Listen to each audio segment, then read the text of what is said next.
UP के संभल के जामा मस्जिद के सर्वे का विवाद अभी संभल भी नहीं रहा था कि राजस्थान में अजमेर शरीफ के दरगाह के सर्वे की मांग होने लगी है।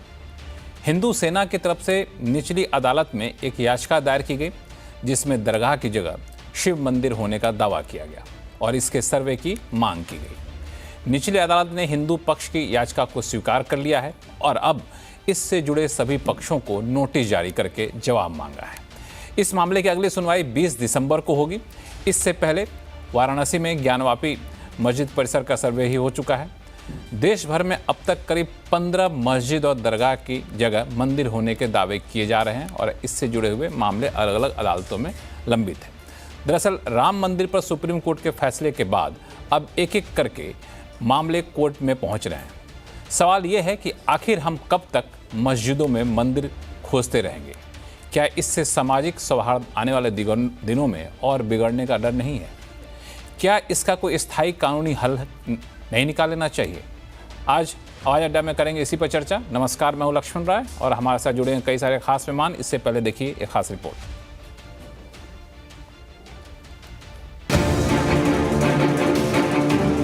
अयोध्या में राम मंदिर पर सुप्रीम कोर्ट के फैसले के बाद ये माना जा रहा था कि मंदिर मस्जिद को लेकर चल रहे विवाद अब यहीं थम जाएंगे, लेकिन ऐसा हुआ नहीं। काशी के ज्ञानवापी मस्जिद परिसर के सर्वे ने ऐसे मामलों को और हवा दे दी। मथुरा में श्री कृष्ण जन्मभूमि का मामला भी खुल गया है और इन सब के बीच संभल एक नया विवाद जुड़ गया है। संभल में कोर्ट के आदेश पर मस्जिद के सर्वे के लिए टीम गई तो हिंसा भड़क गई। अभी ये मामला चल ही रहा था कि सबकी नजरें अजमेर पर टिक गई। हिंदू पक्ष की तरफ से अजमेर शरीफ दरगाह की जगह पर शिव मंदिर होने का दावा किया जा रहा है। इसे लेकर निचली अदालत में एक याचिका दायर हुई थी जिसमें दरगाह का ASI सर्वे कराने की मांग की गई थी। कोर्ट ने इस याचिका को सुनने योग्य मान लिया है। अब इसकी सुनवाई 20 दिसंबर को होगी। याचिकाकर्ता के पास कई आधार हैं जिनके दम पर वो दरगाह की जगह मंदिर होने का दावा कर रहे हैं। साक्ष्य में तो हरवेला शारदा की बुक है, उसमें बहुत कुछ दिया है और जब सर्वे होगा तो सब कुछ सामने आ जाएगा। बुलंद दरवाज़ा है जहाँ में हिंदू नक्काशी और कढ़ाई सब कुछ साफ दिखती है, जो कि इस्लामिक स्ट्रक्चर नहीं है, जो कि वो उसको भी अपना रहे हैं, इस्लामिक स्ट्रक्चर है। तो और दूसरा वहाँ एक झरना है जिसे झारा बोले, जिसमें ऊपर से पहाड़ों के बीच ही, और शिव जी का मंदिर हमेशा शिवलिंग होता है वो नीचे होता है जहाँ पानी आसपास होता ही होता है, तालाब है। कोई भी दरगाह या कोई मस्जिद है तो वहाँ पे झरना और पानी होगा क्या? उसमें नहीं होगा। अजमेर दरगाह में पहले भी मंदिर होने के दावे किए जाते रहे हैं। 2022 में महाराणा प्रताप सेना ने भी वहां मंदिर होने का दावा किया था। इस बारे में उस वक्त राजस्थान के मुख्यमंत्री अशोक गहलोत और केंद्र सरकार को पत्र लिखकर इसकी जांच कराने की मांग की गई थी, लेकिन ऐसे दावों से अजमेर शरीफ दरगाह के लोग इत्तेफाक नहीं रखते। वो ऐसे दावों को सिरे से खारिज कर रहे हैं। ये समाज को बांटने का काम किया गया है, ये देश को तोड़ने का काम किया जा रहा है। ऐसी नींद में सूट के लोग आ जाते हैं और आए दिन नए नए क्लेम करते हैं। मैं भारत सरकार से अपील करता हूं कि इस मामले में इंटरवीन करें और क्या तो नया कानून लाया जाए या कोई गाइडलाइन जारी की जाए। अजमेर शरीफ दरगाह विवाद को लेकर सियासी बयानबाजी भी शुरू हो गई है। असुद्दीन ओवैसी ने ऐसे दावों पर आपत्ति जताई है और मोदी सरकार पर हमला बोल दिया है। प्रधानमंत्री नरेंद्र मोदी खुद चादर भिजाते हैं, अब बताइए उस पर क्या बोलेंगे वो? उन्होंने मिनिस्ट्री ऑफ माइनॉरिटी अफेयर्स को पार्टी बनाया तो नरेंद्र मोदी की सरकार उसको बोलेगी कि वो दरगाह है ही नहीं है। प्लेसेस ऑफ वर्शिप एक्ट तो इस्तेमाल ही नहीं हो रहा। लोअर कोर्ट आखिर प्लेसेस ऑफ वर्शिप एक्ट को क्यों नहीं सुन रही है? बीजेपी ऐसे विवादों के लिए कांग्रेस को दोषी ठहरा रही है। आज तक कांग्रेस की सरकार केवल तुष्टीकरण करते रही। तुष्टीकरण के कारण ही अगर ये 47 में ही आक्रांतों द्वारा मंदिरों पर मस्जिद बनाने का जो उनका एक मुहिम चला था उसको समाप्त कर दिया गया होता नेहरू के द्वारा, तो आज हमें कोर्ट में अर्जी देने की जरूरत नहीं पड़ती। इस बीच समाजवादी पार्टी के सांसद राम गोपाल यादव ने एक विवादित टिप्पणी कर दी। मैंने पहले ही कहा था कि इस तरह के जजेस भी छोटे छोटे जजेस बैठे हुए हैं जो इस देश में आग लगवाना चाहते हैं। कोई मतलब नहीं है। अजमेर शरीफ पर हमारे प्रधानमंत्री स्वयं चद्दर भिजवाते हैं, सारे देश के लोग, दुनिया भर के लोग आते हैं वहाँ। अब उसको विवादों में डालना बहुत ही घृणित और ओछी मानसिकता का प्रतीक है। सूफी संत ख्वाजा मोइनुद्दीन चिश्ती की मृत्यु के बाद मुगल बादशाह हुमायूं ने अजमेर शरीफ दरगाह का निर्माण करवाया था। इस दरगाह में हिंदू भी जाते हैं। प्रधानमंत्री की तरफ से भी हर साल यहाँ चादर चढ़ाई जाती है। सवाल ये है कि अजमेर शरीफ दरगाह की जगह मंदिर के दावे में कितना दम है। क्या मथुरा और काशी के बाद इस तरह के विवाद कोर्ट में और बढ़ेंगे? मामला धार्मिक है और संवेदनशील भी। ऐसे मामलों में कोई भी फैसला मानने के लिए क्या लोग तैयार हैं? सवाल ये भी है कि मंदिर मस्जिद का विवाद कब तक चलता रहेगा। संभल के बाद जब यह अजमेर शरीफ का मामला सामने आया तो हर कोई यही सवाल जानना चाहता है और आज उसी सवाल के जवाब तलाशने की कोशिश करेंगे अपने इस खास शो में आवाज़ अड्डा में। और इस कोशिश में हमारे साथ होंगे याचिकाकर्ता और हिंदू सेना के अध्यक्ष विष्णु गुप्ता, अजमेर शरीफ के दरगाह के दीवान सैयद नसरुद्दीन चिश्ती साहब, बीजेपी की प्रवक्ता राखी राठौर, AIMM के प्रवक्ता आदिल हसन साहब होंगे और साथ ही साथ हमारे साथ होंगे मुस्लिम पॉलिटिकल काउंसिल ऑफ इंडिया के प्रेसिडेंट डॉक्टर तस्लीम रहमानी साहब और वरिष्ठ पत्रकार हर्षवर्धन त्रिपाठी। आप सही मेहमानों का बहुत बहुत स्वागत है हमारे शो में आने के लिए। लेकिन विष्णु गुप्ता जी, सबसे पहले आप ही के पास आऊँगा मैं, क्योंकि हर कोई ये पूछ रहा है कि जब सब कुछ ठीक ठाक चल रहा था तो आखिर 1911 की पुस्तक का हवाला देते हुए याचिका क्यों दायर कर दी गई और इसके पीछे मंशा क्या थी?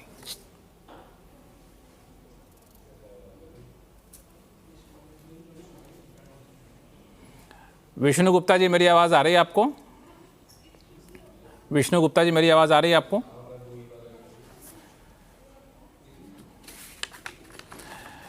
विष्णु गुप्ता जी से संपर्क मेरा नहीं हो पा रहा है। हमारे साथ अजमेर शरीफ के दरगाह के दीवान सैयद नसरुद्दीन चिश्ती साहब हैं। चिश्ती साहब, आपने तो देख लिया होगा जो याचिका दाखिल की गई, उसके बाद कोर्ट की तरफ से जो आदेश आया या फिर कहें कि उन लोगों से जवाब मांगा गया है।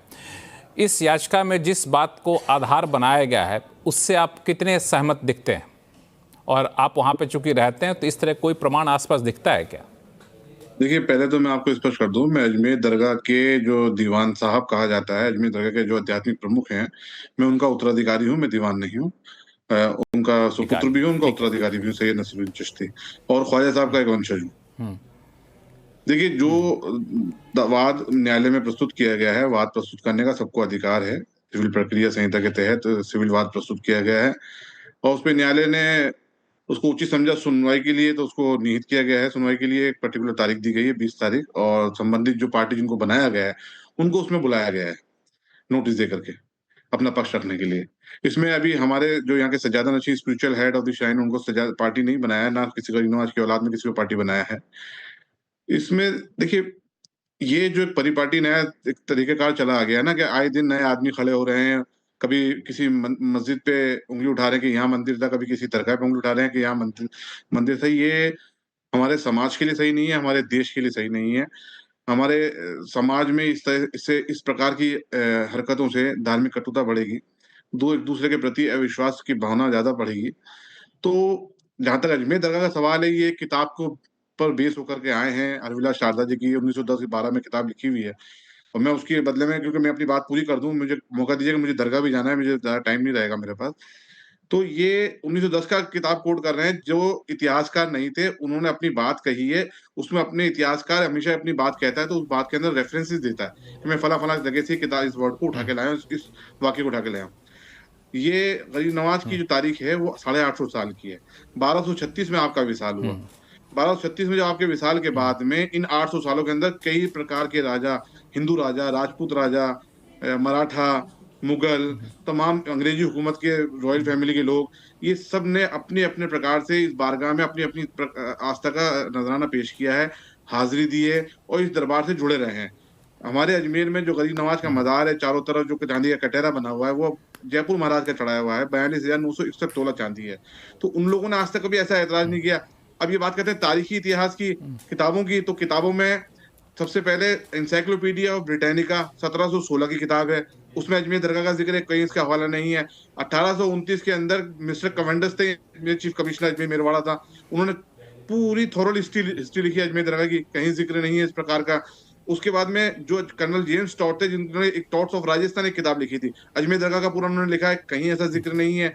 अब आ जाइए, अब हमारे अजमेर दरगाह के 1947 में प्रीवी काउंसिल के अंदर मुकदमा गया, असरार अहमद वर्सी दरगाह कमेटी, जो AIR 1947 पेज नंबर 1 पे छपा हुआ है, उसमें बाकायदा दरगाह की हिस्ट्री डिस्कस की गई है, कहीं ऐसा प्रकार की बात नहीं है। 1950 में जब दरगाह ख्वाजा साहब एक्ट बनने की तैयारी करी जाती, तो दरगाह ख्वाजा साहब एक्ट बनाने के लिए एक इंक्वायरी कमेटी बनाई गई थी। इंक्वायरी कमेटी के सदर थे, उस वक्त उनको अध्यक्ष बनाया गया था जस्टिस गुलाम हसन, जो इलाहाबाद हाई कोर्ट के सिटिंग जज थे।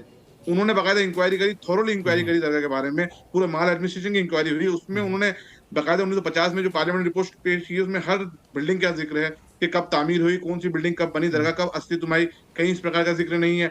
1961 में फुल बेंच का जजमेंट है दरगाह committee versus Hussain Ali, 1961 supreme court of India, AIR 1961 page number 1402, उसमें पूरी हिस्ट्री कोट की गई है अजमेर दरगाह की, कहीं जिक्र नहीं है। 2002 में ज्वाइंट पार्लियामेंट्री कमेटी वक्त पे बैठाई गई थी, जो दरगाह के लिए थी। उसमें ज्वाइंट पार्लियामेंट्री कमेटी ने 20 दिसंबर 2002 को जो पार्लियामेंट में रिपोर्ट पेश करी है, उसमें दरगाह की हिस्ट्री का पूरा ब्रीफ दिया हुआ है, कहीं जिक्र नहीं है। इतनी ऑथेंटिक बातें मैं आपको बता रहा हूँ। एक हरविलास शारदा जी एक सम्मानित व्यक्ति थे, लेकिन हिस्टोरियन नहीं थे। उनकी बात को लेकर के आना ये गलत है, ये सिर्फ छोटी पब्लिसिटी के स्टंट है। इस प्रकार से रोज, जैसे मैं यहाँ पर बयान कोट करूंगा मोहन भागवत जी का, कि हर मस्जिद में शिवालय ढूंढने की क्या जरूरत है और रोज नया विवाद खड़ा करने की क्या जरूरत है। तो ऐसे लोगों को आगे आने की जरूरत है। गवर्नमेंट ऑफ इंडिया को विंग, मैं अपनी बात खत्म कर देता हूँ, जो बोलना बोले। मैं विष्णु गुप्ता जी आपके पास आऊंगा, अपनी बातें कंप्लीट कर लें, मैं आपके पास आऊंगा। 1 मिनट रुक जाइए, चिश्ती साहब को अपनी बात कंप्लीट करने दीजिए। ये वो दरगाह है जहां पर मैं आपको बताता हूँ, हिंदुस्तानी नहीं, पूरी दुनिया का मुसलमान, हिंदू, सिख, ईसाई सब जुड़ा हुआ है, सबकी आस्था जुड़ी हुई है। ये वो दरगाह है जहां पर चिश्ती साहब, मुझे आपने कहा कि आपको दरगाह जाना है, तो मैं आपको बीच में रोकता हूं। मुझे एक बार विष्णु गुप्ता जी से कमेंट लेता हूं, फिर आपसे पास आऊंगा, फिर आपको मैं फ्री कर दूंगा कि आप समय पर दरगाह पहुंच सके वहां पे। विष्णु गुप्ता जी, जैसा कि आपने देखा, चिश्ती साहब ने कई सारे किताबों का हवाला दिया, कई सारे डॉक्यूमेंट का हवाला दिया, वहाँ पे कहीं इस तरह की बातों का जिक्र नहीं किया गया है। सिर्फ आप 1911 की किताब का हवाला दे करके याचिका दाखिल कर लेते हैं, तो इतने साल बाद 1911 की किताब, वो भी सिर्फ एक किताब, वो भी परंपरा का हवाला दे किताब में ये बातें लिखी गई हैं, कहीं भी तथ्य नहीं बताया गया। ना मैं आपको बता रहा हूँ, यदि कोई उसमें रेफरेंस नहीं है और कोई चीज सामने बाद में, यदि कोई चीज आप भूल जाते हो, आपको नजर नहीं आती कुछ समय तक, या कोई व्यक्ति नहीं करना चाहता हो, तो सच छुप नहीं सकता। भाई उनकी नजर में बाद में आया, कोई किताब पहले नहीं थी। उसके बाद जब वो म्युनिसिपैलिटी के चीफ कमिश्नर, सम्मानित व्यक्ति हैं, ये साहब बैठे हुए, ये भी कह रहे हैं कि सम्मानित व्यक्ति थे वहां के, कोई ऐसी बात नहीं है, कोई रोड छाप आदमी नहीं थे, उनके नाम से सड़कों के नाम है वहां। तो भाई उन्होंने कुछ रिसर्च किया, म्युनिसिपैलिटी चीफ कमिश्नर, सेशन जज, तो उन्होंने जब आंखों देखी, अपनी चीज देख रहे हैं वो, उन्होंने उसको कोट किया है। तो उस बात में सम्मान और उस बात में सच्चाई कुछ तो होगी, ऐसी बात नहीं। एक तो वो, और दूसरा अजमेर के किसी भी बड़े बूढ़े से आप पूछ लीजिए कि वो वहां भगवान शिव का मंदिर होता था या नहीं, वहां शिवलिंग में कुछ सालों पहले तक पूजा होती थी, वहां एक ब्राह्मण परिवार पूजा करता था या नहीं करता था। अजमेर में पूछिए, आप हमसे मत पूछिए, अजमेर में आप मीडिया से हैं, आप एक अपनी टीम भेजिए और देखिए कि वहां जनता वहां क्या कह रही है। ये सब चीजें हमने वहां जाके लंबा रिसर्च किया है, और यही सारी चीजें हमने माननीय अदालत के सामने रखी हैं और किया है। और दूसरा, यहाँ मैं एक चीज और कहना चाहता हूँ, इन्होंने कहा कि उसमें अकबर ने काम कराया, फिर और एक राजा आया उसने काम कराया, और एक राजा आया उसने काम कराया। मुझे ये तो बता दो कि ये दरगाह का फाउंडर कौन है, ये दरगाह बनाई किसने थी, सबसे पहले दरगाह का निर्माण किसने कराया। अकबर बाद में आए, ठीक है, और भी लोगों ने कराए। मैं सिर्फ यही जानना चाहता हूँ, उस व्यक्ति का नाम बताओ जिसने दरगाह को बनाया है। आप खुद कह रहे थे वो खाली जगह थी, जब ख्वाजा साहब आए थे तो वो खाली समय थी, वहां पे पृथ्वीराज चौहान के ऊंट बनते थे, वहां से ख्वाजा साहब को हटा दिया गया, ऊंट वहां बैठे रहे, ऐसी शक्ति दिखाई। ये ठीक है, कहानी अच्छी है, लेकिन आप मुझे ये तो बता दो कि सबसे पहले दरगाह का निर्माण कराने वाला वो व्यक्ति कौन है। कौन वो महान व्यक्ति है विष्णु गुप्ता जी, मैं जिसने आपके ख्वाजा सवाल का साहब जवाब की लूंगा, दरगाह का आपको मैं निर्माण थोड़ी देर कराया। के रोकता हूं, चूंकि जो हमारे साथ चिश्ती साहब उनको निकलना है दरगाह, तो एक सवाल पूछ कर इनको मैं फ्री कर देता हूं। चिश्ती साहब, मान लिया जाए कि वहां पे मंदिर नहीं था, या फिर आप कह रहे हैं कि वहां पे खाली जमीन थी, बाद में दरगाह बना, तो इस बात के सबूत हैं वहाँ पे, या फिर जैसा अभी बता रहे थे विष्णु गुप्ता जी कि वहाँ पे कुछ सालों पहले तक ब्राह्मण पूजा कराते थे, उसके अवशेष थे, लोगों ने देखा था, ऐसा कुछ आपने वहाँ पे महसूस किया था? और अगर कोर्ट ने जवाब मांगा है, कोर्ट ने जवाब, हाँ क्या कह रहे हैं बताइए? ये सब मनगढ़ंत बातें हैं, तारीख में कहीं ऐसा जिक्र नहीं है। मैं कह रहा हूँ 800 साल का इतिहास, अब ये कहते हैं कि इसने कहा था, मैं इनकी बात का जवाब तो दूंगा नहीं, क्योंकि इनका बात का जवाब तो कोर्टों में दिया जाएगा। न्याय प्रक्रिया का जवाब वो साहब, मैं सिर्फ इतना जाना हूं, महान व्यक्ति कौन है जिसने ख्वाजा साहब की दरगाह का निर्माण कराया? उस व्यक्ति की भी हम बाजार पे जाना चाहते हैं। वो कौन व्यक्ति है साहब, मुझे तो बता दो। देखिए, जिसने ख्वाजा साहब की दरगाह का निर्माण कराया। मैं बात बंद करूं या आप मेरे को अपने सवाल पूछ, आपने सवाल पूछ लिया। हर बात का प्रूफ है, किसने कब निर्माण कराया, कौन सी बिल्डिंग कब बनी, सबकी हर चीज का जिक्र है। नाम बता दीजिए ना मुझे उसका। में देंगे जवाब। आप तो सारी हिस्ट्री बता रहे हो, कोर्ट की हिस्ट्री बता रहे हो, उस महान व्यक्ति का नाम तो बता दो मुझे। आप मेरे को बात खत्म करने दें। ये वो आस्थाना है जहाँ प्राइम मिनिस्टर चादर बेचते हैं, यहाँ आरएसएस की भी चादर आती है, इंद्रेश कुमार जी बेचते हैं। भारत देश को जवाब चाहिए आपसे, ये टीवी चैनल पे बैठे हो आप साहब। जवाब कोर्ट में देंगे, कोर्ट में देंगे आपका जवाब। चलिए, कोर्ट में इसका जवाब मिलेगा। हमारे साथ बीजेपी की प्रवक्ता राखी राठौर साहब भी हैं यहाँ पे। साहिबा साहब, ये बताइए राखी राठौर कि ये जो पूरा मामला उठता है, इस पे एक सवाल बार बार लोग कहते हैं कि ठीक है, बाबरी मस्जिद को देखा, राम मंदिर आया, फिर हम लोग आगे बढ़े, अब संभल से मामला यहाँ तक पहुँच चुका, तो सबको यही जानना चाहता है कि ये अचानक से सारे मामले इतनी तेज़ी से क्यों उठ रहे हैं। और इसके लिए बता दूं आपको राखी जी कि अगर आप देखें, जो राजस्थान सरकार के टूरिज़्म की वेबसाइट बताती है, वो खुद लिखती है कि अजमेर शरीफ दरगाह भारत के सबसे अधिक पवित्र धार्मिक स्थलों में से एक मानी जाती है। इसके अलावा अगर आप देखें, अल्पसंख्यक कार्य मंत्रालय, जो माइनॉरिटी अफेयर मिनिस्ट्री होती है केंद्र सरकार की, वो खुद लिखती है इंट्रो में दरगाह के बारे में कि हिंदू और मुस्लिम समान रूप से पूजनीय है, ये ऐसी जगह है। तो इसके बाद फिर इस तरह का विवाद क्यों? देखिए, भारतीय जनता पार्टी का इस पूरे विवाद से कोई लेना देना नहीं है। जैसा कि अभी चिश्ती जी भी कह रहे थे कि प्रधानमंत्री जी खुद आकर के, और कई बार उन्होंने चादर जो है यहाँ पे भिजवाई, और किसी भी पार्टी के रहे हो, ना बीजेपी के ना कांग्रेस के भी जो प्रधानमंत्री रहे हैं, उन्होंने अजमेर दरगाह शरीफ पर अपनी चादर जो है वो पहुंचवाई है। तो ये तो एक ऐसी भारतीय जनता पार्टी का इस विवाद से कोई लेना देना नहीं है। बिल्कुल नहीं है, क्योंकि आप बताइए किसी भी सर्वे के अंदर कहीं पर भी कोई भी ऐसा याचिका करता भारतीय जनता पार्टी का हो या भारतीय जनता पार्टी से रिलेटेड हो, तो आप बताइए। लेकिन मुझे ऐसा लगता है लक्ष्मण जी की कॉन्स्टिट्यूशन पे जिसकी बात लगातार दुहाई दी जाती है विपक्ष द्वारा, उस कॉन्स्टिट्यूशन के ही क्रियान्वयन, उस पर कॉन्स्टिट्यूशन पे आऊंगा मैं, लेकिन आपने जो बात कही कि भारतीय जनता पार्टी का इससे कोई लेना देना नहीं है, तो क्या ये मानूं कि भारतीय जनता पार्टी अजमेर शरीफ दरगाह के सर्वे या फिर इसके पक्ष में नहीं है? देखिए, ये सब कोर्ट में मैटर है लक्ष्मण जी। इस बात को हमें समझना पड़ेगा कि हमारी न्यायिक प्रक्रिया जो है उसमें आप और मैं उतनी जिम्मेदार है कि, और जो कोर्ट डिसाइड करेगा उसके साथ भारतीय जनता पार्टी खड़ी है। लेकिन देखिए, ये गलत चीज है। आपके पास जो तथ्य है वो कोर्ट में पेश करने चाहिए। देश में आग लग जाएगी और क्वेश्चन उठाना जुडिशरी पे, ये चीज गलत है। आप इससे क्या क्रिएट कर रहे हैं? कंट्री के अंदर एक अनरेस्ट की पोजीशन क्रिएट करने की कोशिश कर रहे हैं। और देखिए, अगर आपके पास में पूरे तथ्य हैं तो आपको जाकर के कोर्ट में पेश करने चाहिए। उसमें इतना हल्ला मचाने की क्या जरूरत है? अगर इस पक्ष को सुना है तो कोर्ट उस पक्ष को भी सुनेगी। उस कोर्ट से ऊपर कोर्ट जाने का भी आपके पास ऑप्शन है। लेकिन मैं ये पूछना चाहती हूँ लक्ष्मण जी कि कौन अपनाता है दंगों का रास्ता? ये चीज आपको देखने की जरूरत है। अगर तथ्य है आपके पास में तो आप जाकर कोर्ट में पेश कीजिए। कोर्ट में दोनों याचिकाकर्ताओं की बात सुनी जाती है। जो कंसर्न डिपार्टमेंट है उनको नोटिस दिए गए हैं। तो आप क्यों नहीं जाकर के एक रूल ऑफ लॉ जो हमारे देश के अंदर प्रिवेल होता है उसको फॉलो कर रहे हैं? आप दंगा कर रहे हैं, आप देश में आग लगाने की बात करें। मुझे लगता है कि मेरा हाथ जोड़ कर विनम्र निवेदन है सभी नेताओं से कि आप रूल ऑफ लॉ से जाइए। इस तरह से कोई सांप्रदायिक दंगों के लिए या लोगों को भड़काने के लिए काम करना मुझे लगता है ठीक नहीं है। जुडिशरी अपना काम कर रही है, आपके पास जो तथ्य हैं, चिश्ती जी के पास जो तथ्य हैं वो पेश कीजिए, और लोगों को यह कहना चाहिए कि आप रुकिए, 20 तारीख को हेयरिंग है, हम भी अपने पॉइंट्स को वहां प्रेजेंट करेंगे और देखिएगा कि जज जो है वो हमारे फेवर में डिसीजन देंगे। इस तरह से तो लोगों को समझाना हुआ और देश में आग लगा देंगे, ये सिर्फ और सिर्फ भड़काने की बात है। इन्होंने हमेशा ऐसा ही काम किया है कि बस लगातार इस तरह की कॉन्ट्रोवर्शियल स्टेटमेंट दे दे, लेकिन जिस कॉन्स्टिट्यूशन की बात करते हैं उस कॉन्स्टिट्यूशन को नहीं मानना चाहते। जो अधिकार है किसी भी व्यक्ति का कोर्ट में जाने का, अगर वो किसी भी बात से डिससैटिस्फाइड है तो। बिल्कुल, ये कोर्ट में मामला है, कोर्ट इसको डिसाइड करना चाहिए, इसमें बाकी लोगों को बयान नहीं देना चाहिए। लेकिन दो बयान काफ़ी आज चर्चा में रहे। एक बयान थे असुद्दीन ओवैसी साहब का, जो कि अध्यक्ष हैं AIMIM के, और दूसरे गिरिराज सिंह जी के, जो कि केंद्र सरकार के मंत्री भी हैं। इन दोनों के बयान आपको सुनवाता हूँ बैक टू बैक, और फिर मैं AIMM के प्रवक्ता आदिल हसन साहब से बातचीत करूँगा, और साथ में हमारे साथ हर्षवर्धन त्रिपाठी भी हैं, उनके पास भी आऊँगा मैं। नेहरू से लेकर जितने प्रधानमंत्री बने वो वहां पर चादर भिजाते हैं। आप बताइए क्या करना चाह रहे हैं लोग? आखिर क्यों इतनी नफरत पैदा कर दिए बीजेपी RSS वाले मस्जिद दरगाहों के ताल्लुक से? प्रधानमंत्री नरेंद्र मोदी खुद चादर भिजाते हैं। आप बताइए उस पर क्या बोलेंगे वो?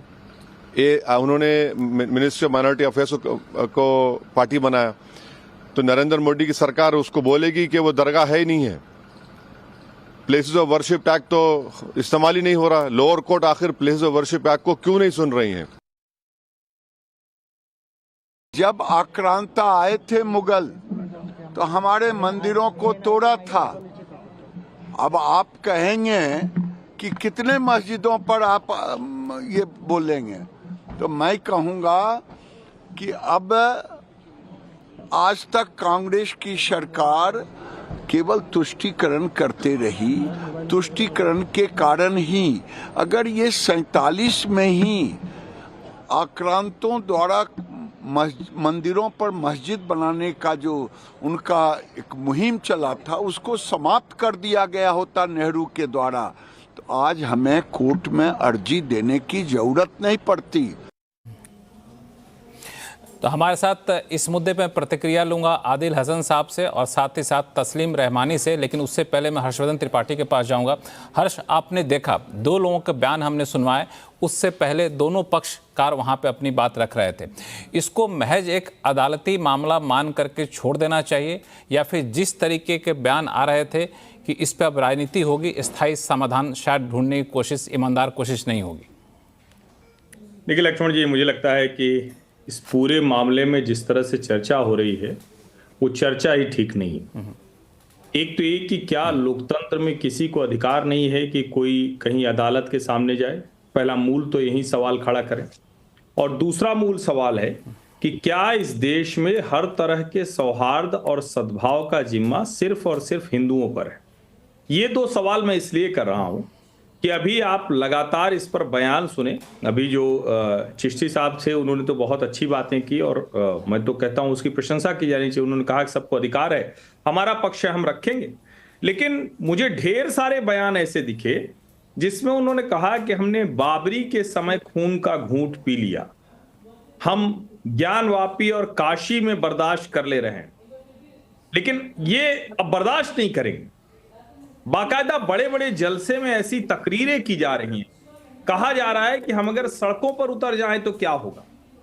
अब जब यहां पर आते हैं तो फिर वो सवाल खड़ा होता है कि ये जो कहा गया, जो राष्ट्रीय स्वयंसेवक संघ के सरसंघ चालक मोहन राव भागवत जी ने कहा, उन्होंने बहुत ठीक बात कही, और मैं भी इसका पक्षधर हूं कि हर मस्जिद के नीचे शिवलिंग या मंदिर नहीं खोजा जा सकता है। लेकिन क्या इस देश के लोगों को, जो we the people of India, Hindu मुसलमान छोड़िए, आप we the people of India की बात कीजिए, तो वी द पीपल जो हैं, हम भारत के लोग, क्या उनको इस देश का इतिहास, इस देश का सच जानने का अधिकार नहीं है? कुतुब मीनार, वहां पर ASI द्वारा लिखा गया है ना कितने मंदिर थे, कौन से मंदिर थे। क्या वहां जाकर हिंदू कुतुब मीनार को गिरा दे रहे हैं? उसको भी उसी तरह से देख रहे हैं। ASI प्रोटेक्टेड मॉन्यूमेंट है ताज, ताजमहल में नमाज होती है तो ASI की इजाजत से होती। तो संभल की मस्जिद जो ASI प्रोटेक्टेड मॉन्यूमेंट थी, वो कैसे ASI से हटकर मस्जिद कमेटी के पास चली गई? ये सवाल क्या किसी ने पूछा? और जब हम कह रहे हैं अजमेर दरगाह की, निश्चित तौर पर अजमेर दरगाह पे हर प्रधानमंत्री चादर भेजता है, हर कोई जाता है, और सच बात तो यह है कि अगर वो हिंदू वहां न जाएं, मैं इसको दोहरा रहा हूं, हिंदू वहां जाना बंद कर दें, तो दरगाह के आसपास की जो पूरी रौनक है, वहां की जो पूरी, जिसको कहेंगे जो आर्थिक व्यवस्था है, वो शायद 10वां हिस्सा रह जाएगा। लेकिन सवाल यही है कि कौन लोग हैं जो आज भी बाबर से एसोसिएट करते हैं। अगर इस देश का बहुसंख्यक हिंदू वो पीड़ित होता है, और मैं नहीं जानता हूं ये जो याचिका करता है हमारे मित्र, उन्होंने कहां से क्या लाया है, और एक जज की लिखी किताब या एक लिखी किताब पर तो कुछ होता नहीं।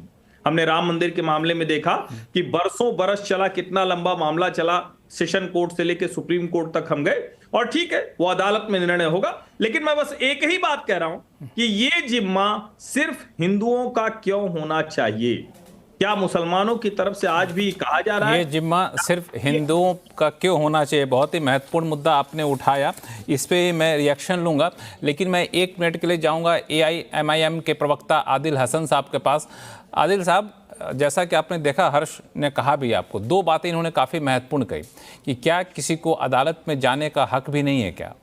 क्या ये किसी को जानने का हक नहीं है कि वहाँ पर क्या था? बाकी बाद में क्या होगा अगली बात है। और दूसरा कि ये सौहार्द बनाने की जिम्मेदारी सिर्फ हिंदुओं की क्यों होगी? जब 115 साल पुराने कॉलेज पर दावा किया जाता है कि वक्फ बोर्ड की संपत्ति है, जब एक परिवार वक्फ बोर्ड के बगल में घर बना रहा होता तो वहाँ पहुँच जाते हो कि नहीं हमारी संपत्ति है, तो दोनों तरफ से तो चल रहा है, एक तरफा मामला क्यों? सर, आपसे ये बोलना चाहते हैं, हर्षवर्धन त्रिपाठी और जितने भी बीजेपी राइट विंग के ग्रुप हैं, स्वामी विवेकानंद को बहुत मानते हैं। स्वामी विवेकानंद ने कहा है जगन्नाथ मंदिर एक पुराना बौद्ध मंदिर है, कोई मुसलमान जा रहा है कि उसका खुदाई कीजिए, खोजिए। आपको बता, गुजरात में जूनागढ़ है जिसमें गिरिहर पर्वत है, उसमें बौद्ध का पद चिन्ह है, कोई जा रहा है मुसलमान की उसका खुदाई कीजिए उसका। जब हमने वर्शिप एक्ट को मान लिया, हमने संविधान को मान लिया, हम मान रहे हैं। और गिरिराज सिंह के बारे में उन्होंने आक्रांता और मोगल, क्या मोगल, ख्वाजा मोइनुद्दीन चिश्ती रहमतुल्लाह अलैह मोगल से भी पहले आए थे इनको। और जब चिश्ती साहब ने, जो वहां के हैं खादिम, उन्होंने कैटेगरिकली बतला दिया कि हिंदू राजा, राजपूत राजा, ब्रिटिश और भारत का पार्लियामेंट, जेपीसी, कोर्ट, सबने उसको दिया कि वो अजमेर का ख्वाजा का दरगाह है। तो ये बात समझना चाहिए। और गिरिराज सिंह आक्रांता बोल रहे हैं, गिरिराज सिंह को ये नहीं दिख रहा है, ये इस पर नहीं बोलेंगे कि मोदी सरकार 36 लाख करोड़ रुपया टैक्स में पेट्रोल के नाम पर, डीजल के नाम पे ले ली। गिरिराज सिंह ने जो घुटना का ट्रांसप्लांट करा, हमारे ही हैं, 2005 से लेकर 2024 मुसलमान क्यों खड़ा होगा? मंत्री हैं गिरिराज सिंह, अपना हिंदू और बौद्धों में कोई अंतर नहीं है। वो एक भी टेक्सटाइल पार्क बिहार में नहीं खोले हैं, और केंद्र में मंत्री बने हुए मलाई खा रहे। गिरिराज सिंह ये नहीं बोले हैं कि गाजियाबाद में 185 टन बीफ, गौ मीट पकड़ाया पूरन जोशी के यहाँ, उस पर योगी आदित्यनाथ कुछ नहीं बोलेंगे, गिरिराज सिंह कुछ नहीं बोलेगा। लेकिन अखलाक को मारने के लिए सबसे ज्यादा इन लोग रहेंगे। ये जो नामर्दगिरी है ना, सवाल ये नहीं है, पॉलिसी यही भाजपा को सवाल गिरिराज सिंह और उनका काम नहीं है। सवाल आपसे ये पूछा गया कि क्या ऐसे मामलों पे किसी को कोर्ट जाने का हक नहीं है? और जहाँ तक कि आपने वर्शिप एक्ट का हवाला दिया, तो उस वर्शिप एक्ट को आपने ये भी पढ़ा भी हो तो वहाँ भी आप देखेंगे कि सेक्शन 4 के सब सेक्शन 3(1) में ये साफ तौर से लिखा है कि कोई भी प्रॉपर्टी अगर आर्कियोलॉजिकल सर्वे ऑफ इंडिया के तहत रजिस्टर्ड है तो उसका सर्वे कराया जा सकता है। तो ये जो वर्शिप एक्ट का हवाला दे करके बार बार गुमराह करने की कोशिश की गई है, तो उनको जानना चाहिए कि 6 अपवाद है। सुनिए ठीक है सर, हाँ सुनाइए सर। और ख्वाजा गरीब नवाज की दरगाह आर्कियोलॉजिकल सर्वे में नहीं आती है, ये पता कर लीजिए आप। और जो ताजमहल की बात करें, 96 करोड़ रुपया ताजमहल से सरकार को रेवेन्यू आता है। अल्पसंख्यक मंत्रालय में आती है नहीं आती है? योगी आदित्यनाथ अल्पसंख्यक मंत्रालय में आती है नहीं आती, मुझे बताओ। अल्पसंख्यक मंत्रालय में आती है नहीं आती दरगाह? वहाँ के इमाम को सिर्फ आप अपनी बात बताते, हमारी बात का भी जवाब दीजिए। अल्पसंख्यक मंत्रालय में दरगाह है या नहीं है? गाड़ी है, बीच में बुलवा रहे हैं। अरे बीच में क्यों बुलवा रहे हैं बिना ब्रेक के गाड़ी से? दरगाह को किसने बनाया? आप बातें तो बता रहे हो, दरगाह का फाउंडर कौन है, किसने बनाई है दरगाह? मैं एंकर से बात कर रहा हूं, नाम बता दो महान व्यक्ति का। आदिल हसन साहब, इसको थोड़ा सा सही पर्सपेक्टिव में काम कराया है दरगाह पर लोगों ने, तो दरगाह का फाउंडर कौन है? कौन महान व्यक्ति है जिसने सेकंड, बाबूजी एक की दरगाह सेकंड बनाई में है? एक कमेंट उसका छोटा नाम सा ले बताने में लेता शर्म लग रही है हूं आपको? जो हमारे साथ हैं। शर्म लगती है क्या आपको उसका नाम बताने में? सर एक मिनट आदिल हसन साहब, आपके सवालों का आपने जो मुद्दा उठाया इसका जवाब लूंगा। मैं एक सेकंड में चलता हूं। मुस्लिम पॉलिटिकल काउंसिल ऑफ इंडिया के प्रेसिडेंट हैं डॉक्टर तस्लीम रहमानी साहब। रहमानी साहब एक से नहीं, मैं आपके पास आऊंगा। पूरा शो आपके भरोसे नहीं चल सकता ना, हमारे पास 5 गेस्ट है, सबसे बात करनी होगी। एक मिनट में आता हूं, फिर आपके पास आऊंगा। डॉक्टर तस्लीम रहमानी साहब, मैं आपसे पास आऊंगा कि ये जो पूरा मामला है और अलग अलग हवाला दिया जाता है, कभी किताबों का, कभी किसी डॉक्यूमेंट का, कभी किसी इतिहासकार का, आपका क्या मानना है कि इसका स्थायी समाधान क्या कर सकते हैं हम लोग, या फिर ये हवाला दे करके पुराने चीज़ों को कुरेदना कितना सही है? देखिए, कोई समाधान अगर निकालना चाहता है दिल से तो ज़रूर निकाला जा सकता है, हर चीज़ का समाधान होता है। लेकिन अगर कोई निकालना ही ना चाहे तो फिर कोई समाधान नहीं निकलता। मुझे याद है वाजपेयी जी ने एक बार कहा था कि किसी ने उनसे कहा कि आप तो बहुत सारे मसाइल चुटकियों में हल कर देते हैं, ये मसला बाबरी मस्जिद का क्यों नहीं हल कर देते? तो उन्होंने कहा कि हाँ, मैं सब निकाल देता हूँ, लेकिन मैं सुलझे हुए मसलों को उलझा भी देता हूँ। तो बड़े खुशमिजाज आदमी थे। तो इस तरीके से अगर कोई उलझा नहीं चाहता है तो बहुत सारे तरीके उलझाने के हैं। आप देखिए, ये एक तबका है मुल्क में जो अपने आप से शर्मिंदा है, अपनी तारीख से शर्मिंदा है, और वो शर्मिंदगी की खींच गलत तौर पर मिटाने के लिए ये सारी हरकतें करता रहता है। बाबरी मस्जिद के केस में जो वर्डिक्ट है उसे सब पढ़ के देख ले, सबने पढ़ा है। 10,000 पेज का वर्डिक्ट है। 50 साल मुकदमा 75 साल चल गया, और उसमें न तो ये तय हुआ कि टाइटल सूट था, वो टाइटल किसका है ये तय नहीं हुआ।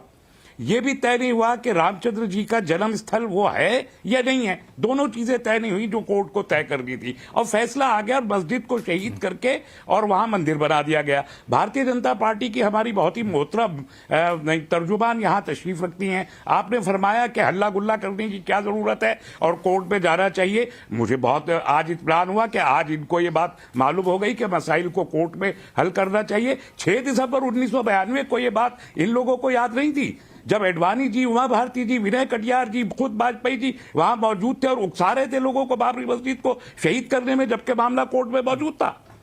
तो आपको उस वक्त आपने रूल ऑफ लॉ को माना नहीं, और एक अनरूली मॉब को आपने उकसा के वहां पर इकट्ठा किया, और उसको सुप्रीम कोर्ट ने भी कहा कि वो अनरूली मॉब था। आज आपको उस पर शर्मिंदगी नहीं होती, उसमें माफी मांग लेनी चाहिए आपको। और जो संभल में हुआ, जिसको आप रेफर कर रही हैं, किसी ने ज्ञानवापी मस्जिद पर अभी तक कोर्ट में इस किस्म की कोई हरकत किसी ने नहीं की है। कोर्ट में ही लड़ रहा है, मथुरा में सब कोर्ट में ही लड़ रहा है। बाबरी मस्जिद के मसले को बहुत खामोशी के साथ मुसलमानों ने कबूल किया। नहीं, मामला कोर्ट तक जाता है, फिर मामला सड़कों पे पहुंच जाता है। राखी राठौर जी, ये जो कौन जाता है सड़कों पे? हाँ, बोलिए। एडवाणी जी ने ये फरमाया। एक मिनट, राखी राठौर कुछ जवाब देना चाहती हैं आपको, लेकिन ये कोर्ट की बात कहते हैं, लेकिन कोर्ट की बात जब सड़कों तक पहुंच जाती है तब आपत्ति होती है, जब सामाजिक सौहार्द बिगड़ता है तब आपत्ति होती है। इस बात को लेकर चिंता होती है। बिल्कुल, देखिए सड़कों पर आकर के मैं एक एग्जाम्पल और कोट करना चाहता हूँ। मैं आपके पास आऊंगा, तस्लीम साहब आपके पास आऊंगा, एक मिनट बोलने दीजिए। तस्लीम साहब मैं आऊंगा, तस्लीम साहब आपके पास आऊंगा, आप चिंता न करें, शो 1 घंटे का। जी देखिए, जब आप बात करते हैं वर्शिप एक्ट की, तो वर्शिप एक्ट के अंदर धार्मिक चरित्र को जानने का अधिकार सबके पास में, एक कॉन्स्टिट्यूशनल राइट है सबका। अगर वो जाकर जानना चाहते हैं कि पहले वहां पर क्या था, तो कोई उनको रोक नहीं सकता। कोर्ट अपना काम करेगा, अपने तथ्य वहां पेश कीजिए। आपसे लक्ष्मण जी ने पूछा था कि कैसे इसका सोल्यूशन की तरफ आ सकते हैं। अगर आप बहुत सारी चीजें लेकर आएंगे, लेकिन इस तरह के स्टेटमेंट देंगे जिससे कि मॉब भड़के, जिससे कि आप सड़क पर आए, ये चीज ठीक नहीं है। मुझे लगता है किसी भी जगह पर अगर आप इस तरह की चीजें कहें जो आप तथ्य पेश कर रहे हैं, और अभी AMI के जो मेरे साथी हैं वो बहुत सारी चीजें बता रहे थे, आप जाइए ना कोर्ट में। आपके तो जो अध्यक्ष है वो भी एक वकील है, और वो बहुत सारी बातें आज मैंने देखा टीवी पर लगातार बोल रहे थे, तो वो तथ्य जाकर कोर्ट में क्यों नहीं पेश करते हैं? अभी सिर्फ 20 तारीख को हियरिंग है, सिर्फ और सिर्फ उन लोगों को नोटिस दिए गए हैं जो कि इससे कंसर्न डिपार्टमेंट से, उसका जवाब आएगा। और उससे पहले इस तरह का हल्ला गुल्ला मचाना, अनरेस्ट क्रिएट करने का कोशिश करना, कहीं ना कहीं मंशा में कहीं खोट है, और इसीलिए आप लोग इस तरह की लक्ष्मण भाई, एक मिनट आपके पास आऊँगा, एक बार हर्षवर्धन त्रिपाठी हमारे पास। हर्षवर्धन त्रिपाठी जी, कोर्ट तक मामला होता है तो ठीक है, सभी वक्ताओं ने यहाँ पे कहा, आपने भी कहा था कि कोर्ट पे जाने का हक किसी को नहीं है क्या? कोर्ट पे जाइए, यहाँ तक ठीक है, कोर्ट फैसला सुनाएगा, फैसले के अनुसार आप उस पर अनुसरण करिए, लेकिन कोर्ट का फैसला सुनने से पहले जैसे ये कार्रवाई चलती है, अलग अलग गुट एक्टिव हो जाते हैं और फिर ये एक्टिविज़म जो है या अंत में आकर के हिंसा में तब्दील हो जाता है, जिसका खामियाजा मासूमों को भुगतना पड़ता है। तो ये कोर्ट की कार्रवाई को किस तरीके से आइसोलेट करके रखा जाए ताकि सोशल अनरेस्ट ना हो, या फिर कोई लगता है कि यहाँ पे कोई एक ऐसा वर्डिक्ट है जिसको हर किसी को मानना चाहिए? नहीं लक्ष्मण जी, मुझे लगता है कि पहले तो साफ बोलना चाहिए, हर कोई नहीं कर रहा है। संभल में कोर्ट कमिश्नर बाकायदा सर्वे करने गए, मुसलमानों की भीड़ हमला करने मस्जिद पर गई। इसको साफ साफ कहिए पहले, तब ये बात सही से पहली बार कोई सर्वे रात को हुआ है, इस तरह से इसको भी कीजिए, नॉर्मल नहीं था। पहली बार कोई सर्वे है तो रात को हुआ या 7 बजे सुबह हुआ। ये सर्वे के कौन से टाइमिंग है? 3 घंटे में एक केस मुझे बताइए। लेकिन हमला सुबह हुआ। 75 साल की जुडिशियल हिस्ट्री में एक केस बताइए कि 3 घंटे के अंदर अंदर पिटीशन फैसला हुआ। तस्लीम साहब एक बार बोलने दीजिए हर्ष जी को, फिर आपके पास आऊंगा। उसके बाद 3 घंटे में सर्वे भी हो गया। एक केस बताइए 75 साल में। आप कोर्ट का फैसला लोगों को आप भ्रमित नहीं करते। शुरू में कहा तस्लीम साहब एक मिनट रुक जाइए, तस्लीम साहब एक मिनट रुक जाइए। आपकी बात जैसे सुनी गई, मैंने किसी वक्ताओं को बोलने के नहीं बोला। तस्लीम साहब एक मिनट, आप बोलते रहेंगे तस्लीम साहब, तो ऐसे काम चलेगा नहीं। तस्लीम साहब एक मिनट रुक जाइए, हर्ष जी को अपनी बात कहने दीजिए। हर्ष जी आप अपनी बात कहिए। देखिए, मैं वही कह रहा हूं, और मैंने ये इतने में ही जो प्रमाण है वो सामने आपके रख दिया।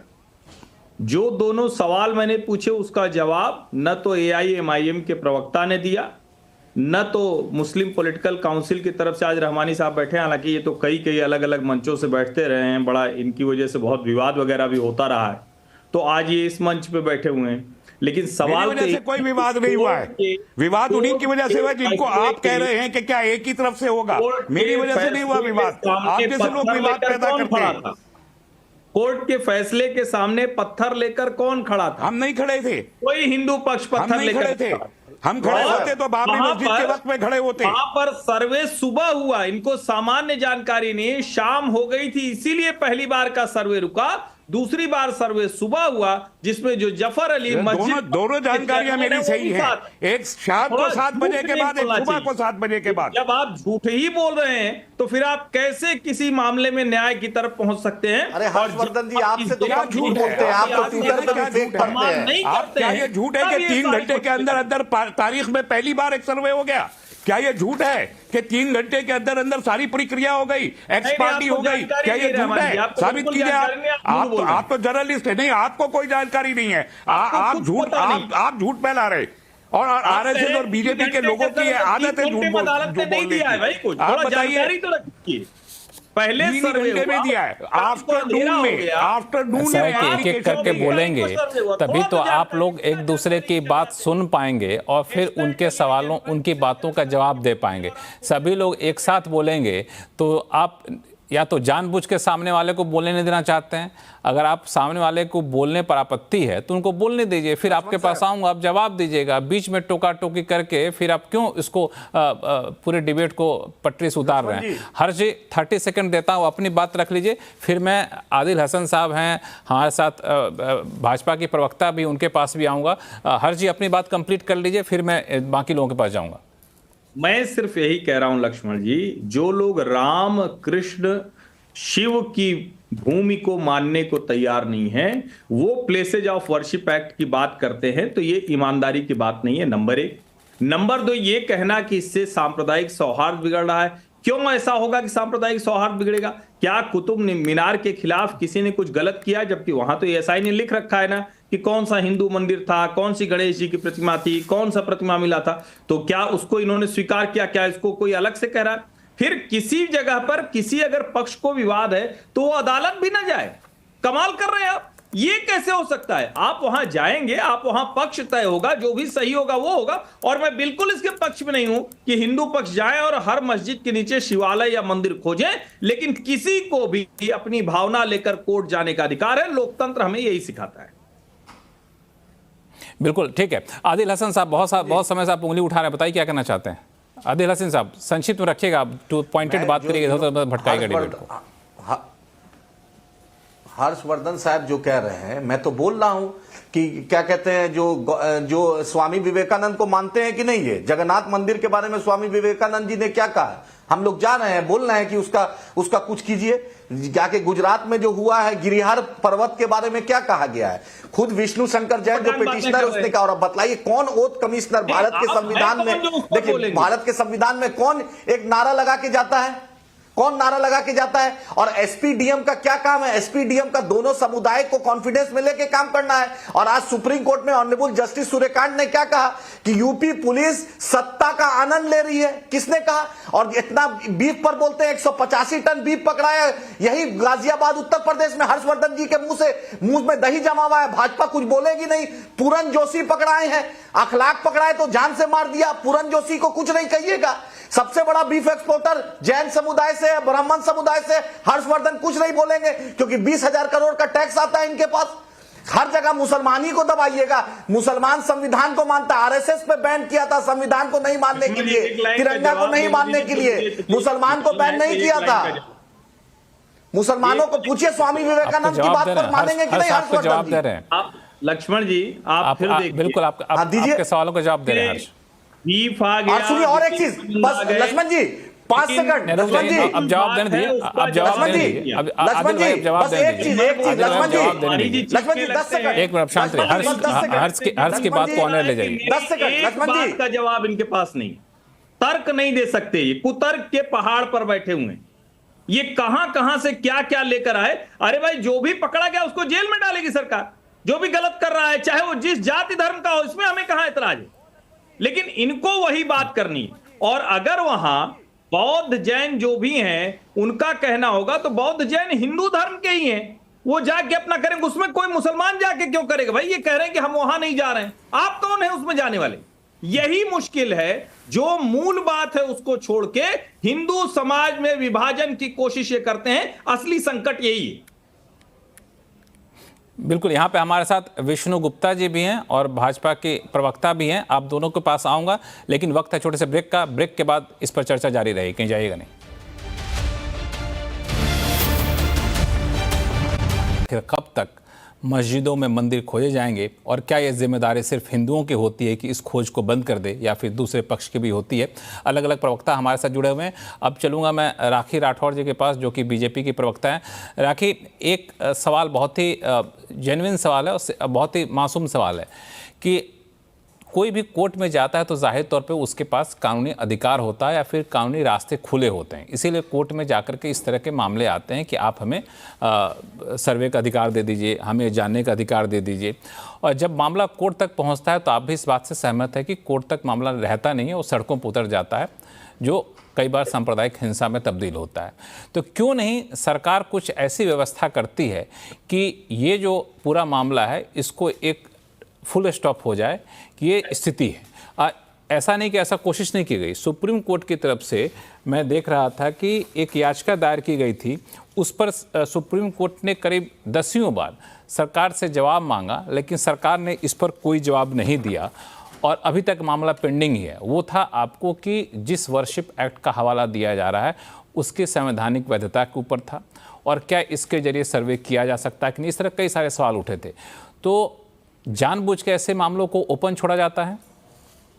देखिए, कई चीजें ऐसी हैं जो हमारी आजादी के बाद में भी, जैसे गिरिराज सिंह जी ने भी कहा, मैं संभल की बात करना चाहूंगी। लक्ष्मण जी, 1874 से 1876 के बीच में एएसआई का एक सर्वे हुआ था और वहां पर ये बात सामने आई थी कि वहां पर जो कई अवशेष है ऐसे थे जो कि मंदिर से रिलेटेड थे।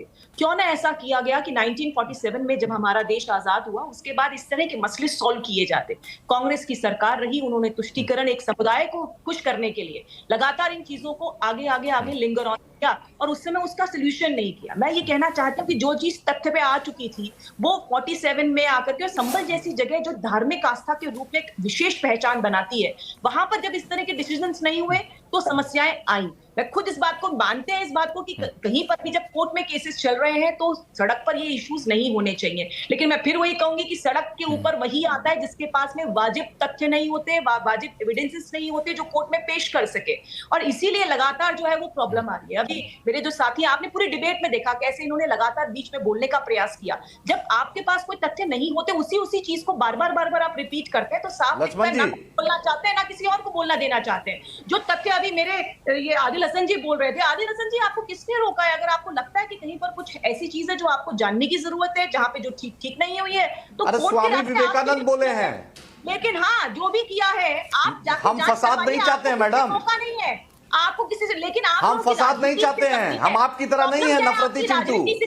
बीच में इंटरप्ट करेंगे, हम देश में लड़ाई नहीं चाहते हैं, आपकी तरह नफरत का बाजार नहीं गर्म करते हैं। चाहते हैं कि इंटरप्शन हो, हम नफरत नहीं कराते हैं, हम देश में मोहब्बत का पैगाम देते हैं। आप लोग करते हैं, अगर ये नहीं करेंगे तो कौन पूछेगा आपको? इसीलिए हम नफरत नहीं चाहते हैं, नरेंद्र मोदी और अमित शाह की तरह नफरत का बाजार सौदागर नहीं है।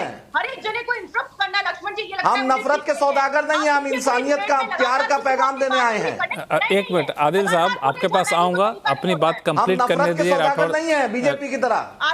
आप इनको अपनी राखी राठौड़ को अपनी आवाज, अपनी बात कहने दीजिए। आपके पास आऊंगा आदिल साहब, एक मिनट शांत रहिए, राखी राठौड़ की बात कंप्लीट करने दीजिए। आपके पास तथ्य ना यहाँ पर है ना कोर्ट में, इसीलिए बार बार आप इंटरप्ट करते हैं। जिसके पास तथ्य होगा वो अपनी बाजी में बोलेगा, और सीएनबीसी आवाज तो पहचान। ठीक है राखी राठौड़, अब मैं आदिल हसन का जवाब लेता हूं। आदिल हसन साहब, राखी राठौड़ एक मिनट आप शांत हो जाइए, एक मिनट में आदिल हसन साहब आप छोड़ दीजिए, इधर की बातें नहीं करिए। आप हो गया, आपने बहुत अलग अलग लोगों का हवाला दिया। मेरा सवाल बहुत सिंपल सा है, अगर आप इस तरह के सर्वे से या फिर निचली अदालत के इस तरह के फैसलों से सहमत नहीं होते हैं तो अदालत का दरवाज़ा खटखटाइए। ख़ास तौर से आपकी पार्टी के मुखिया, वो खुद बड़े बैरिस्टर हैं, वो भी इस तरह पहल कर सकते हैं, जो अलग अलग बयान देते हैं घूम करके, वो बयानबाजी से बजे। और ऐसे बयान क्यों दिया जाए जिससे सामाजिक सौहार्द बिगड़ता हो? हमारे पास कानूनी रास्ता, हम उसके तहत जाएंगे। आज जब उनसे पूछा गया तो उनको बोलना चाहिए ये कोर्ट है, मसला में इस पर कोई टिप्पणी नहीं करेंगे, इसमें क्या जाता है? आप अभी भाजपा की प्रवक्ता ने कहा कि जो भीड़ लेके जाते हैं, जो जीत के बाद तत् नहीं होता, यानी 1992 6 दिसंबर को भीड़ लेके भाजपा आरएसएस गई थी। मैंने जो पूछा आप तो बोल नहीं रहे, मैं जो पूछ रहा हूँ उसका जवाब दे नहीं रहे हैं। अब देखिए आदिल भाई, यही दिक्कत है, जो सवाल पूछ रहा हूँ उसका जवाब दे नहीं रहे हैं। आप तो सुनना ही नहीं चाहते, जो सवाल पूछा मैं उसका जवाब नहीं। बीजेपी का प्रवक्ता बन गए, आप तो सुनना नहीं, आप जवाब देने दीजिए। आप बीजेपी का प्रवक्ता बन गए, अब बेतुकी बातें करें, अब बेतुकी बातें करेंगे तो नहीं काम चलेगा। नहीं, आप तो बीजेपी का अब उनका जवाब मत दे, मेरा जवाब दीजिए। अब मेरा जवाब, उन्होंने क्या कहा मैं उसी का जवाब दे रहा हूं। जो आपकी बात ना सुने वो बीजेपी के प्रवक्ता हो गए, यही सब दिक्कत है आपकी। नहीं आप उनके जवाब ही नहीं दे रहे ना, आप तो बस मेरे में इतना इंटरप्ट कर रहे हैं। भाई आप तो इंटरप्ट करें, मत बुलाइए, तब मत बुलाइए, नहीं आएंगे। नहीं आपको नहीं, आप जो बोलेंगे, आप जो बोलेंगे, हर शो का एक दायरा होता है, उससे जा रहे हैं। आपको सवाल पूछा मैंने, आप बोलिए। अच्छा लक्ष्मण जी, बोलिए। मैंने किसी को गाली दिया? बोलिए। मैंने किसी को गाली दिया? बोलिए। सुनिए, आप ही बतलाइए, नरेंद्र मोदी की सरकार 10 साल से है, 11वां साल नरेंद्र मोदी की सरकार है। सुप्रीम कोर्ट 2 साल से मान रहा है। प्लेसेस ऑफ वर्शिप एक्ट पे आपका एफिडेविट क्या है? बतलाएं नरेंद्र मोदी की सरकार की प्लेसेस ऑफ वर्शिप एक्ट में नरेंद्र मोदी का क्या स्टैंड है? मोदी सरकार का स्टैंड क्यों है? 2 साल से ये फसला क्यों फंसाए हुआ है मोदी सरकार? और सबरमाला मिला वाला जजमेंट में जो मंदिर का है, उस पर नरेंद्र मोदी और अमित शाह ने क्या कहा था? भाजपा सरकार ने क्या कहा था? और तीसरा मैं आपसे पूछ रहा हूं कि आपके बीच जब इन्होंने कहा भीड़ की बात, तो बाबरी मस्जिद की शहादत के जजमेंट में बाबरी के उसमें लिखा हुआ था कि कहीं पर ऐसा नहीं किया, जबरदस्ती मस्जिद को शहीद की गई है। तो सुप्रीम कोर्ट के जजमेंट में कहा कि आस्था के बुनियाद पे हम जजमेंट दे रहे हैं, ये टाइटल डिस्प्यूट निकला ही नहीं। ये तो पूरी दुनिया जानती है, उस जजमेंट आप पढ़ लीजिए और आप ही बतलाइए। सरकार से पूछिए कि 10 साल हो गई, क्यों नहीं इसमें 2 साल से जवाब दे रही है? और आपको मैं बतला दूं, जो इतना बीजेपी ये सब मुद्दा को जिंदा रखना चाहती है, कुंभ का मेला 13 जनवरी से होने जा रहा है। 92 लाख रुपए में समोसा और पकौड़ी का स्टॉल बिक रहा है और 75 लाख में लड्डू का स्टॉल बिक रहा है। आम हिंदू को बोलिए कितना कष्ट होगा उस कुंभ के मेला में खरीदने में। करोड़ों रुपए की उगाही हो रही है। यही योगी सरकार जो अपने आप को हिंदू हितैषी बोलती है, हजारों करोड़ रुपया लिया जा रहा है कुंभ के नाम पर, और आम हिंदू को कितनी तकलीफ होगी आप देख लीजिएगा। 92 लाख रुपए में पहली बार कचौड़ी और समोसा स्टॉल बिक रहा है, 75 लाख में लड्डू का स्टॉल बिक रहा है। सच बोलेंगे तो हर्षवर्धन त्रिपाठी और भाजपा भी हमसे जवाब नहीं ले पाएगी। 185 टन बीफ पकड़ाता है, पूरन जोशी उस पर कुछ नहीं बोलती है बीजेपी। अपने आप तय हो जाता है वोटों हो गया, अपनी बात कह ली आप, जनता जानती है अपनी बात कह ली, अभी हारी है। आपकी बात पूरी हो गई हो तो अब मैं दूसरे इसलिए आदिल भाई आपने जवाब रख दिया, ठीक है। जैसे आपने भाजपा को जवाब दिया, भाजपा भी जवाब देना चाहती है, उनको भी सुन लीजिए, तभी तो बैलेंस रहेगा। एकदम आपकी बात तो हो गई, आपने पूरी कर ली, बीच में किसी को नहीं बोल रहे। हाँ ठीक है, अब सुनिए मेरा राखी राठौर क्या कहना चाह रहे हैं? जवाब दिलवा दीजिए। उसका तो जवाब है नहीं, कौन क्यों नहीं 2 साल में एफिडेविट दिया? सबका विकास के ध्येय के साथ में मोदी जी चलते हैं और उसके लिए लगातार काम किया है, चाहे वो मुस्लिम वर्ग से हो, चाहे वो हिंदू हो, चाहे वो ईसाई हो, चाहे सिख हो, हर एक के साथ काम करने का, और इसीलिए जनता का स्नेह मिलता है हमको, इसीलिए हमें जनता जो है वो सपोर्ट करती है। और आपकी इन बातों से, जिस तरह से आप बांटना चाहते हो, अभी त्रिपाठी जी कह रहे थे कि हिंदू जो समाज है उसको बांटने का जो लगातार काम कर रहे हो, अब नहीं होएगा वो। अब सब लोग समझ चुके हैं कि जो पॉलिसी आपने और आपकी पार्टी के लोगों ने लगातार, कांग्रेस पार्टी के लोगों ने लगातार चलाई थी, वो अब नहीं चलेगी। आपसे ये पूछा जा रहा है कि एफिडेविट क्यों नहीं दिया? मुद्दा पर आइए। 2 साल में एफिडेविट क्यों नहीं दिया? मुद्दा पर आइए, ड्रामा मत कीजिए। हर बार इंटरप्रेट करना, एफिडेविट क्यों नहीं मोदी दिए हैं? मोदी सरकार कोई ऐसी चीज नहीं है। सुप्रीम कोर्ट में एफिडेविट नहीं दिया, सरकार क्यों भाग रही है? बताइए इस पर। ये टीवी पर ड्रामा नहीं चलेगा मैडम। जानने का अधिकार सबके पास है। सुप्रीम कोर्ट का जवाब बताइए, 2 साल से एफिडेविट क्यों नहीं दी है, ये बताइए।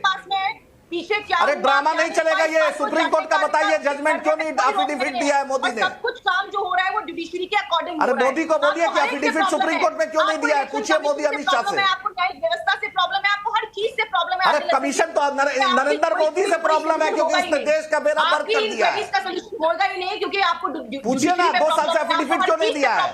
एंकर साहब पूछिए इससे। ठीक है, राखी राठौर, राखी राठौर, अदानी का दरबारी आप कर रही हैं, पूछिए ना सुप्रीम कोर्ट में। राखी राठौर साहब और राखी राठौर और आदिल हसन साहब, आप दोनों लोग थोड़ा शांत हो जाइए। ठीक है, अपनी अपनी बात आपने रख ली। आपने बहुत, आदिल हसन साहब बहुत ही जेन्युइन मुद्दा उठाया कि इस कानून पे जो सुप्रीम कोर्ट जवाब मांग रही है तो सरकार को देना चाहिए। अब क्या कानूनी बाध्यताएं हैं सरकार बताए। हालांकि राखी राठौर इसका जवाब नहीं दे पा रही है।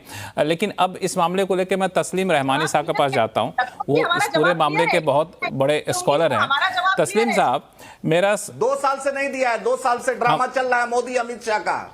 ठीक है, अगर इसका जवाब देना चाहेंगे तो आपको समय दूंगा। राखी राठौर, अगर इस सवाल का जवाब देंगे कि सुप्रीम कोर्ट बार बार जवाब मांग रहा है सरकार से, केंद्र सरकार जवाब क्यों नहीं दे रही है, इसका जवाब देना चाहती हैं तो मैं आपको 30 सेकंड देता हूं। राखी राठौर, केंद्र सरकार हमेशा किसी नियम कायदे के हिसाब से ही चलती है। जब वर्शिप एक्ट की बात है, जिसमें जो जो क्लॉज है उसके साथ केंद्र सरकार हमेशा थी, हमेशा रहेगी। कोर्ट के या जुडिशरी के जो भी डिसीजन, ठीक है, समझ गया। हालांकि ये जवाब सुप्रीम कोर्ट इसी वर्शिप एक्ट पे सरकार का जवाब मांग रही है। खैर ठीक है, तस्लीम रहमानी साहब, 1 मिनट हो गया आदिल भाई, हो गया 1 मिनट हो गया, आपकी बात रख दी गई। राखी राठौर ने अपना जवाब दे दिया। अब जरा तस्लीम साहब के पास चलें, जो बहुत ही गहराई से इस पूरे मामले को देखते हैं। रहमानी साहब, इसमें मेरा सवाल ये है कि ये एक ऐसा मुद्दा होता है ना जो राजनीति में शामिल है या फिर राजनीति में शामिल नहीं है, हर किसी को खींचता है, क्योंकि इसमें लोगों की भावनाएं जुड़ी रहती हैं, आस्था जुड़ा रहता है। अब जैसे दरगाह की बात हुई तो मुस्लिम लोगों के भी आस्थे जुड़े हैं। जब लोग कहा कि वहाँ पे मंदिर था पहले, तो कई हिंदुओं के भी आस्था वहाँ से जुड़ जाता है, उठ खड़ा होता है। तो इस तरह के विवादों को क्या किताबों के जरिए, इतिहासकारों के जरिए कोई एक तरीका है कि संतुलित किया जा सके? आपका अध्ययन क्या कहता है कि ये जब ऐसा हुआ है तो क्या वापस से उसको सुधारने की कोशिश करनी चाहिए? देखिए, ऐसा मुमकिन नहीं होता। तारीख को जो है दोबारा से अपने और वक्त पे वापस नहीं लौटाया जाता।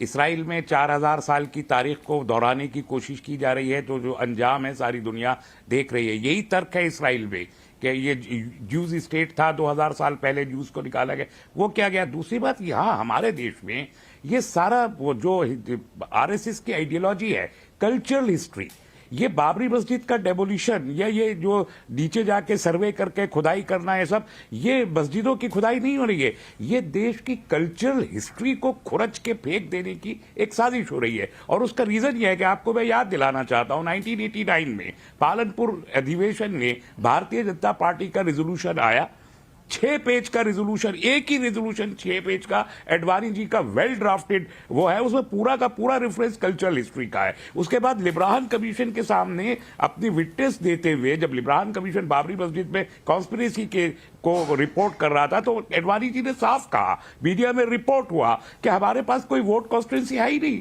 अपर कास्ट का और दलितों का और मुसलमानों का वोट कांग्रेस के पास है, और दलित वोट में अब बीएसपी ने सेंध लगा दिया, हम वोट लेने कहां से जाएंगे। तो हमको एड्रेस करना है इस मुल्क के मेजॉरिटी क्लास को, और उसके लिए ये मूवमेंट चलाना हमारे लिए जरूरी है। ये रिकॉर्डेड है लिब्राहन कमीशन की रिपोर्ट में, कोई भी उठा के पढ़ के देख सकता है। वो तब से अब तक चला आ रहा है। बाबरी मस्जिद का जो फैसले ये रोज करेंगे ना कि यहां भी है, 15 पर आ चुका है, 3000 मस्जिदों की फेरिस्त मौजूद है, उस पर भी आएगा। तो अगर ये चलता रहेगा, ऐसे ही चलता रहेगा, और सर्वे कमिश्नर के पीछे एक भीड़ चलेगी आरएसएस के लोगों की, संघ परिवार वालों की, और शहर जय श्री राम नहीं, मैं आपसे बिल्कुल स्कॉलर वाला सवाल पूछा था, आपने स्कॉलर वाला जवाब भी दिया। अब उस पूरे विवाद को आप राजनीति की तरफ ले जाना चाहते हैं। मैं चाह रहा था कि आप स्कॉलर की तरफ बात करेंगे, शुरू में आपने रखी भी, अब थोड़ा सा आखिरी लाइन थोड़े से राजनीति पे ले गए।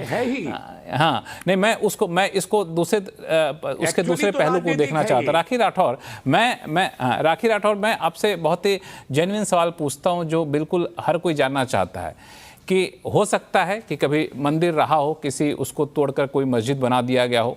चाहे मैं सिर्फ अजमेर की बात नहीं, कई सारे एग्जाम्पल हो सकते हैं। बाबरी मस्जिद इसी आधार पे वहाँ पे मंदिर भी बना। लेकिन सवाल ये उठता है कि आखिर कब तक हम लोग ऐसा करेंगे? क्या सारे मस्जिदों को खोद कर देखेंगे कि वहाँ पे मंदिर था कि नहीं देखा? या फिर भारत जैसा देश जो विकासशील देश है, तीसरी सबसे बड़ी अर्थव्यवस्था बनना चाहता है, बेरोजगारी का मुद्दा है, महंगाई का मुद्दा, उसकी तरफ हम लोग क्यों नहीं जाएं? क्यों ऐसा लगता है कई बार कि ध्यान भटकाने के लिए इस तरह की चीज़ें की जाती हैं? देखिए, निश्चित तौर पे जो हमारे करंट अफेयर्स हैं उसी पे बात होनी चाहिए, हमारा देश कैसे आगे बढ़ सकता है उसी की बात होनी चाहिए। लेकिन लगातार देखिए, आपने अभी देखा रहमानी जी ने आरएसएस की बात की। मैं उनको बताना चाहूंगी कि जून 22 में मोहन भागवत जी ने ये कहा कि हर मस्जिद के नीचे मंदिर तलाशने की जरूरत नहीं है। यानी स्टैंड बिल्कुल क्लियर था कि हम लोग इस डिस्प्यूट में नहीं जाना चाहते हैं। सबका सम्मान, सबकी आस्था का केंद्र है, और अजमेर शरीफ तो अपने आप में एक स्पेशल जगह है जहां इसके बावजूद वो सब हो रहा है। लेकिन फिर भी देखिए, अगर कोई जानना चाहता है उसको आप बीजेपी से और आरएसएस से रिलेट करके सर आप सिर्फ और सिर्फ अपनी तसल्ली के लिए कर लीजिए। लेकिन आम जनता की अगर कोई क्वेरी है तो उनको कोई रोक नहीं सकता कि वो जाकर के कोर्ट में कोई अपील दायर करे। आप अपने तथ्य वहां पेश कर दीजिए, जिन बेसिस पर, जो साहित्यिक तथ्य उनके पास थे, ऐतिहासिक तथ्य थे उनके पास में, उस बेसिस पर 20 दिसंबर की कोर्ट की तारीख है। आप भी अपने तथ्य पेश कीजिए कि 800 साल पुराना दरगाह है ये, उसके लिए किसी ने कोई मना नहीं किया। लेकिन देखिए, जिस तरह की स्टेटमेंट हम खून का घूंट पी रहे हैं, केस में भी पेश किए थे, ये इस तरह की चीजें बाबरी मस्जिद केस में भी सब पेश किया था। देखिए, अगर आपको लगता है कि कानून व्यवस्था पे और हमारी जो सिस्टम है उस पे विश्वास ही नहीं है रहमानी जी, तो आपकी इच्छा है, जो आप करना चाहे करें। कानून प्रशासन अपना काम करेगा, और उस समय विक्टिम का विश्वास न होता तो हम क्यों कोर्ट में जाते? अभी भी कोर्ट में गए हैं। ठीक है, हालांकि ठीक है, यहाँ पे बिल्कुल रहमानी साहब, बिल्कुल आप चूंकि समय समाप्त हो गया, लेकिन अच्छी बात आप सभी लोगों ने की, काफ़ी तार्किक बात यहाँ पे रखी। चूंकि समय नहीं, वरना इस डिबेट को और आगे हम बढ़ाते। आप सभी मेहमानों का बहुत बहुत शुक्रिया हमारे शो में जुड़ने के लिए। लेकिन सवाल यही उठेगा, और लोगों के मन में अभी बना ही हुआ है, कि इस तरह के जब मामले आते हैं, हर मस्जिद के नीचे जब शिवलिंग खोजने की कोशिश होती है, तो लोग पूछते हैं कि आखिर कब तक? जब ज़मीनों को कहा जाता है कि वक्फ बोर्ड की संपत्ति है, ये हमारे कब्जे में होना चाहिए, 100 साल 150 साल पुराने इतिहास को कुरेदा जाता है, तो लोग पूछते हैं कि आखिर हम पे क्यों जुल्म? और फिर ये सामाजिक सौहार्द बनाने की जिम्मेदारी सिर्फ एक समुदाय पे क्यों होनी चाहिए? तो इसका कोई, मुझे लगता है कि कानूनी हल से ज़्यादा राजनीतिक हल निकाला जाए तो ज़्यादा बेहतर होगा। लेकिन ये संभव है नहीं, क्योंकि राजनीति करने का ये बहुत ही सस्ता और आसान जरिया होता है।